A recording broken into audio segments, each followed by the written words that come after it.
कट्टर हो जाना किसी विचारधारा को लेके, किसी धर्म को लेके, किसी भावना को लेके निश्चित ही घातक होता है किसी भी समाज के लिए, मानवता के लिए। और दुनिया में जितने भी हिंसा देखेंगे, जितने भी युद्ध देखेंगे, वो कहीं ना कहीं कट्टरता से उपजते हैं। जो सामाजिक टकराव देखते हैं वो सारा कहीं ना कहीं कट्टरता से उपजता है। आखिर व्यक्ति कट्टर क्यों हो जाता है? कट्टर वो इसलिए हो जाता है कि वो कभी दूसरों को जानना नहीं चाहता, दूसरों को अपने जैसा नहीं समझता। उसे लगता है कि मैं ही सही हूँ, मेरा ही धर्म सही है, मेरा ही विचार सही है, मेरी ही बातें सही है, जो मैं कर रहा हूँ वही सही है, बाकी सब गलत है। उनमें तो कुछ जानने लायक है ही नहीं, वो तो जीने के लायक ही नहीं है।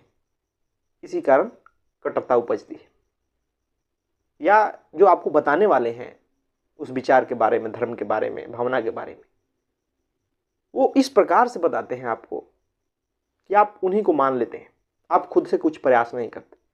और ज़्यादातर आप उन्हीं लोगों को कट्टर देखेंगे जो बौद्धिक रूप से कमज़ोर हैं, जिनका ज्ञान कमज़ोर है, जिनकी समझ कमज़ोर है, जिनके पास विवेक की कमी है, वो ज़्यादा लोग कट्टर होते हैं। उनकी कट्टरता आप जग जाहिर है। तो इसलिए कुएं का मेढक बनना छोड़िए और दुनिया के विचारों को ग्रहण कीजिए। जो अलग अलग विचारधारा है, अलग अलग लोग हैं, अलग अलग धर्म हैं, उन्हें जानिए, समझिए। इससे आपके भीतर की कट्टरता दूर होती है। आप समझते हैं कि नहीं, दूसरी जगह भी वही बातें कही जा रही है जो यहाँ कहा जा रहा है। दूसरे को भी जीने का हक है, वो भी इंसान है हमारी तरह। और इस प्रकार जब आप दूसरे धर्मों को, दूसरी बातों को, विचारों को पढ़ते हैं, समझते हैं, तो आपके भीतर कट्टरता दूर होती है। जो एक आपके भीतर कठोरता आ जाती है ना, वो दूर होती है। तो ये जरूर करें, तभी जाकर के मानवता को आगे ले जाया जा सकता है, तभी जाकर के दुनिया को युद्ध से मुक्त किया जा सकता है, तभी जाकर के हिंसा से दुनिया को मुक्त किया जा सकता है।